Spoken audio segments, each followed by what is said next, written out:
పేరు చెల్లిస్తున్నాను. దేవునికి స్తోత్రం కలుగునే గాక. హల్లెలూయా. ప్రియమైన దేవుని యొక్క దైవజనైన మనము క్రీస్తు యేసునందు విశ్వాసం ఉంచిన తర్వాత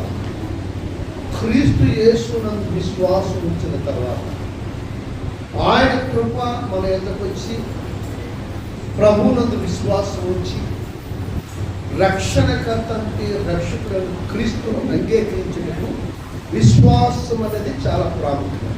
ఆమె విశ్వాసంలో చాలా రకాలు ఉన్నాయి.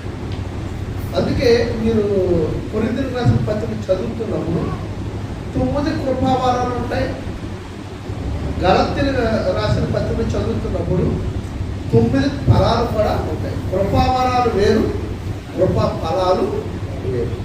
కృపావరాల్లో విశ్వాసం ఉంది, కృపా ఫలాల్లో కూడా విశ్వాసం ఉంది. దేవునికి స్తోత్రం కలుగును గాక. ఒక విశ్వాసం అనేది ఇంకొక దానికి ముడిపడి ఉంటాం. దేవునికి స్తోత్రం. యేసుక్రీస్తు ప్రభువుని అంగీకరించడానికి కృప చేత మనం రక్షించబడ్డాం. ఆమె కృప అనగా ప్రేమ. ఏంటంట? కృప అనగా ప్రేమ, కృప అనగా రక్షణ, కృప అనగా కాపుదల, కృప అనగా దయ, కృప అనగా అభిషేకం. చాలా విషయాలు ఉన్నాయి. అందుకే ఒక మాటలు ఏం చెప్పాడంటే 23వ కీర్తనలో 6వ వచనంలో ఒక మాట చివరగా చక్కగా దావీదు ఏమన్నాడంటే, నేను చిరకాలం యెహోవా మందిరములో నివాసం చేయుదును, నేను బ్రతుకు దినములన్నీ, వినండి బాగా, నేను బ్రతుకు దినములన్నీ కృపాక్షేమములు. ఆమేన్. హల్లెలూయా. కృపాక్షేమములు మన వెంట వస్తున్నాయి. అంటే ఎవరు పలుకుతారు? వారి వెంట, నా వెంట. నువ్వు పలికితే నీ వెంట ఉంటుంది, నా వెంట. అంతే. నాకు టీచర్ కూడా ఒకసారి ఎవరు పట్టుకొని తీయాలి అందరూ. మీకు అర్థం అవ్వాలండి. నేను చదవండి. నేను నాతో చెప్పండి. నేను బ్రతుకు దినములన్నీ కృపాక్షేమములే నా వెంట వచ్చాను. అలాగే రాయబడి ఉంది. మీ వెంట ఉందా? నా వెంటనే ఉంటుంది. అంటే ఎవరు పలికితే వారికి దేవుడు ఇచ్చేశాడు. కృప అన్న పదానికి చాలా అర్థాలు ఉన్నాయి, చాలా ప్రాముఖ్యత ఇచ్చాడు. అందులో ప్రాముఖ్యముగా కృప అంటే ఏంటంటే ప్రేమ. మొదటి యోహాను సువార్త 4వ అధ్యాయంలో రాయబడి ఉంటుంది. ఆ అధ్యాయంలో అన్ని కూడా ప్రేమ కోసం మాట్లాడతాడు. ఇంచుమించుగా 27 సార్లు రాయబడి ఉంటుంది. దేవుని స్తోత్రం. ఒక ప్రేమ కేవలం యేసుక్రీస్తు ప్రభువు నిన్ను ప్రేమించాడు. హల్లెలూయా. యేసు ప్రభువు నిన్ను ప్రేమించాడు. నువ్వు యేసు ప్రభువు ప్రేమించలే. యేసు ప్రభు దగ్గర నువ్వు రాలేదు, ఆయన నీ దగ్గరకు వచ్చాడు. నేను చాలాసార్లు ఈ విషయాలు చెప్పాను, మరలా చెప్తున్నాను. యేసయ్య నీ దగ్గరకు వచ్చాడు కానీ నువ్వు యేసయ్యని ఎత్తుకొని వెళ్ళలేదు. యేసు ప్రభు దేవుడట. యేసు ప్రభు గురించి విన్నాను. యేసు ప్రభువే దేవుడు. మా పితరులు, మా తాతలు, మా ముత్తాతలు యేసు ప్రభుని ఆరాధించేవారు, యేసు ప్రభుని ఘనపరిచేవారు, యేసు ప్రభు సన్నిధిలోనే ఉండేవారు. యేసు ప్రభు ఒక్కడే దేవుడు అని చెప్పే మన పితరులు లేరు, తాతలు లేరు, ముత్తాతలు లేరు, మన తల్లిదండ్రులు కూడా అలా చెప్పే సామర్థ్యత వారికి ఆ అవకాశాలు లేవు. మరి ఈరోజు ఎలా వచ్చింది? ఎక్కడో ఒక సభ జరుగుతూ, లేకపోతే ఎవరో శుభార్తలు వచ్చాం, లేదా ఒక సేవకులు వచ్చాం, లేదా ఒక కాపురం వచ్చాం చెప్తేనే తప్ప మన దగ్గరికి యేసు ప్రభు వారు కోసం మనకు తెలియదు. యేసు ప్రభు వారి కోసం మనకి ఎవరికి తెలియదు. లేదండి యేసు ప్రభువే మాకు దేవుడు అండి, మేము పుట్టి క్రైస్తవులు అంటే నేను అసలు దొరుకుతాను. పుట్టుకతో క్రైస్తవులు అనేవాడు ఎవరు ఇక్కడ భారతదేశంలో లేరు. పుట్టి క్రైస్తవులు అనేవారు భారతదేశంలో. యేసు ప్రభు వారు కేవలం యూదులు, ఇశ్రాయేలు, యెరూషలేము వారు, అననీయ సంతతి వారు మాత్రమే, ఇజ్రాయేల్ మాత్రమే యేసు ప్రభు వారిని స్వీకరించారు. యేసు ప్రభు వారు ఆయన యోహాను సువార్త 1వ అధ్యాయంలో కూడా చెప్తాడు, వారు నా స్వకీయులు, వారు నా జనులు అని స్పష్టంగా చెప్తాడు. మరి ఎందుకు వచ్చింది? ఈరోజు యేసుప్రభు మనకి ఎందుకు దేవుడిగా అయ్యాడంటే, యేసుప్రభు వారిని దేవుడని తెలిసి కూడా దేవుని భయం లేదు ఇశ్రాయేలు ప్రజలు. ఆ భయం లేక వారు ఏం చేశారంటే, ఇప్పుడు మేము మంచికి వస్తున్నాం, ఆ భయం లేక ఏం చేశారంటే వీళ్ళు, మనము అన్యజనులుగా మనం ఉన్నాం. ఎలా ఉన్నాం? అన్యజనంగా ఉన్నాం మనం. అప్పటికే అబ్రహాము అన్యుడు, సారాయి అన్యురాలు, ఆగర అన్యురాలు. వీళ్ళందరూ మన జాతికి సంబంధించిన వారు, మన కోపకు సంబంధించిన వారు. వీరు అబ్రహాము బొమ్మలు తయారు చేయడం, వీధితో తిరిగి పట్టుకెళ్ళి అమ్ముకోవడం, వాటినే పూజించడం చేసేవారు.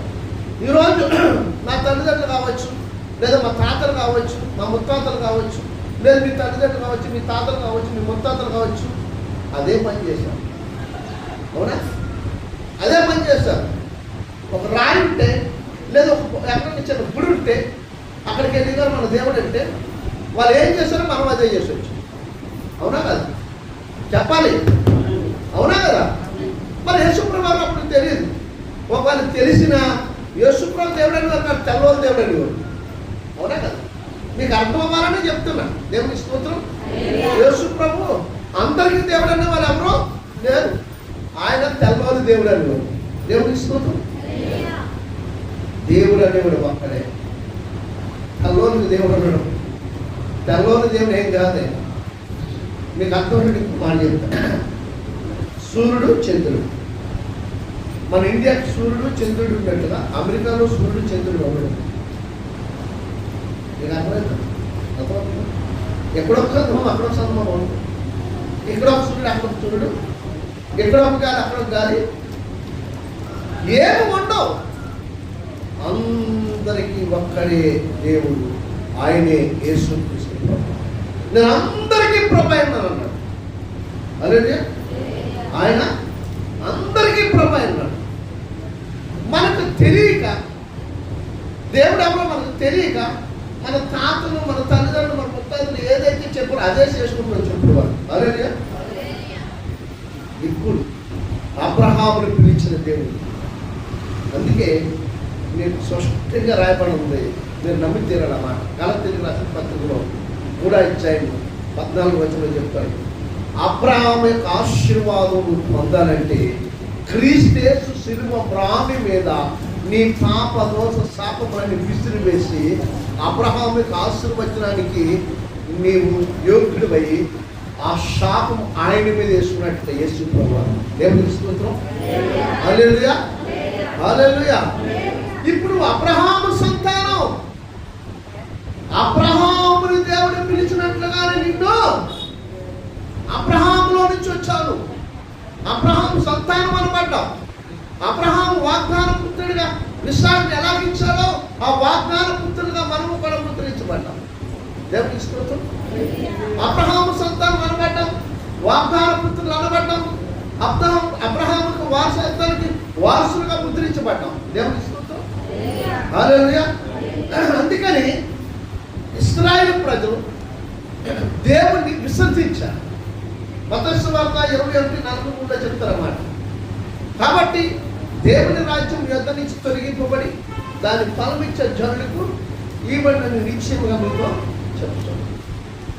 ఎందుకు దేవుడిని యెహోవాను విసర్జించారంటే వారు ఇష్ట మార్గాన్ని ఎంచుకున్నారు. వారి సొమ్ముని ఆధారం చేసుకున్నారు, వారి స్వచిత్తాన్ని ఆధారం చేసుకున్నారు. వారికి స్వేచ్ఛ కావాలి, వారికి డ్యాన్సులు కావాలి, వారికి నాట్యాలు కావాలి, వారు తాగాలి, వారి ఇష్టానుసారంగా బ్రతకాలి. సీనాయి పర్వతం చేసిందంతా అదే. సీనాయి పర్వతం కింద చేసింది అదే. ఐగుప్తులో ఉన్నప్పుడు, ఫరో కవస్థ బంధకాల్లో ఉన్నప్పుడు, ఫరో చేతిలో ఉన్నప్పుడు నీళ్ళే వాళ్ళకి ఉన్నాయా? కూర్చోడానికి అవకాశం లేదు, పడుకోవడానికి అవకాశం లేదు, తిండి లేదు, నిద్ర లేదు, ఆహారం లేవు, సరైన వస్త్రాలు లేవు, సరైన సౌకర్యాలు లేవు. అది చూసిన దేవుడు మోషేని పంపించి వాళ్ళు చక్కగా ఆ ఫరో కవస్థ బంధకాల నుంచి బయటకు తీసుకొచ్చారు. దేవుడి స్తోత్రం. తీసుకొచ్చిన తర్వాత ఎన్ని శ్రమలు, ఎన్ని బాధలు, ఎన్ని కష్టాలు మోషే పడ్డాడు తెలుసా? యెహోషువ పడ్డాడు తెలుసా? మనం అయితే పారిపోతాం, మనకెందుకు పోతే పోనీ. ఇప్పుడు నిజం ఇది నిజం చెప్తున్నా. మన కుటుంబంలో ఎవరైనా ఏదైనా చేస్తే వాడిని విడిచిపెట్టి వెళ్ళిపోతాం. ఆడు సావేదాడు చేస్తాడు, మనకేం తీరా? మన సౌకర్యాన్ని, మన క్షేమాన్ని, మన పిల్లల్ని, మన భవిష్యత్తు వాడి కోసం మనం ఎందుకు పెట్టాలి? మనం పారిపోతాం. అవునా కదా? ఇంకా ఆలోచించి నాకే మన సొంత కుటుంబమే వాడు సరైన సన్మార్గంలో లేకపోతే, సరిగ్గా మనతో సత్సంబంధాలు, మన సహోదరుడైనా కావచ్చు సరిగ్గా మనతో లేకపోతే ఏం చేస్తాం? వాడిని విడిచిపెట్టేస్తాం. ఎందుకంటే వాడి వల్ల మనకి వేదన, వాడి వల్ల మనకు దుఃఖం. ఎందుకంటే మనకు ఆ అలవాట్లు లేవు. సో మనతో పాటు సరదాగా ఎప్పుడు సౌఖ్యంగా ఉండి కష్టార్జితం చేసుకొని శుభ్రంగా వచ్చి ఓయిల పనుల చుట్టూ ఒలే మొక్కలు ఉండాలని మనం ఆశిస్తాం. వాడు మన ఇంట్లో ఎవరో చెల్లో, అక్కో, తమ్ముడో ఏదో చేసి వస్తే అన్నం మనం అది భరించలేము, సహించలేము. కొంతమంది తల్లి అంటారు, ఈయన నా కడుపు ఎందుకు పుట్టాడు, సరిపుట్టాడు అన్న. ఇలాంటి వాడు పుట్టకపోయినా పర్వాలేదు. అవునా కదా? కారణం నెమ్మదలేని కుటుంబం. సో మరి ఆ రోజుల్లో మోషే, యెహోషువ వాళ్ళకి అనుకోని ఉంటే ఇశ్రాయేల్ ప్రజలు ఇంత వచ్చేవారు కాదు.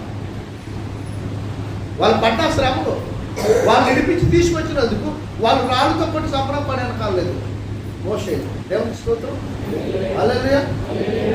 వాళ్ళు స్వేచ్ఛ జీవితాన్ని కోరుతున్నప్పుడు మోషే తీసుకొచ్చి ఆ రెఫ్యూజన్ ప్రాంతంలో పెట్టిన మాకు నీళ్ళు లేవు, ఆహారం లేదు, మాకు మాంసం కావాలి, సరే మాకు సౌకర్యాలు లేవంటే ఎంతగానో బాధించడం మోసే విసుక్కున్నది. మోసే కానాను అనే ప్రాంతాన్ని కోల్పోయాడు. దేవుని యొక్క ఆశీర్వాదానికి యోగ్యుడు కాలేకపోయాడు. కానీ ఆ సొనిగిన వాళ్ళందరూ కూడా ఇశ్రాయేలు వెళ్ళారు. కానాను చివరికి వెళ్ళింది ఇద్దరే, కాలేబు, యెహోషువ మాత్రం. దేవుని స్తోత్రం. పాలు తేళ్లు ప్రవహించే దేశానికి వెళ్ళింది ఇద్దరే.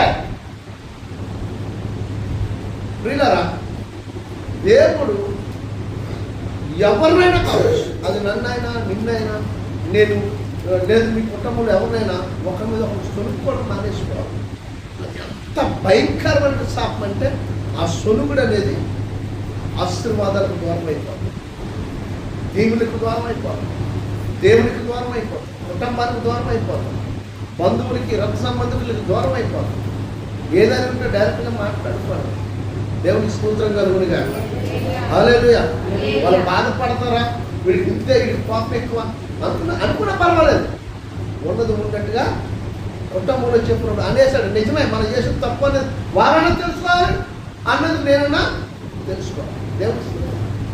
అంతేగాని పక్కకి కొనుక్కొని పక్క వెళ్తే మన ఇంట్లో విషయాలు చెప్పుకొని మా వారు ఎలాగండి, మా ఆయన ఎలాగండి, మా ఆవిడ ఎలాగండి, నా పిల్లలు ఎలాగండి, నా బతికిదండి, నన్ను అలా చూస్తారు, ఇలా చూస్తారు, ఇలాంటి ఆలోచనలు దయచేసి సంఘంలో మన బుర్రలోని తీసేయండి. దేవునికి స్తోత్రం కలుగును గాక. అటు ఆలోచనలు, అటు తలంపులు తొలగిపోవును గాక. అటు తలంపులన్నీ కారిపోవును గాక.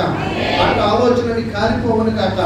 అటు 1000 మంది దేవునికి రోజు మంది మనకి హానికరమైనవి కూడా యేసు నామములో మన తలంపుల నుంచి కారిపోవును గాక. యేసు రక్తం మన తలంపులపై ప్రోక్షింపబడును గాక. ఆమేన్. హల్లెలూయా. ప్రియులారా, ఆ సమయంలో ఆయా సమయాల్లో ఇశ్రాయేలు ప్రజలు దేవుని మాట వినలేక ఏం చేశారంటే, దేవుడు ఏదైతే నాకు హేయమైందన్నాడో ఆ హేయమని కార్యం చేశారు. ఏం చేశారు? బతుకి సాగలపడ్డ, బతుములకి సాగలపడ్డ. వ్యవస్థనైనా క్షమిస్తాను, వ్యభిచారమైనా క్షమిస్తాను, విగ్రహారాధన చేసేవాడిని ఎందుకు ఆ మాట అన్నాడంటే ఇది కాంట్రవర్సీస్ మాట కాదు. దయచేసి మీరు జాగ్రత్తగా వెళ్ళండి. ప్రభు చెప్తాడు, నేను తప్ప మీకు వేరొక దేవుడు ఉండకూడదు అన్నాడా లేదు? ధర్మకాలం అన్నాడా లేదు? నేను తప్ప వేరొక దేవుడు మీకు ఉండకూడదు, నేనే దేవుడు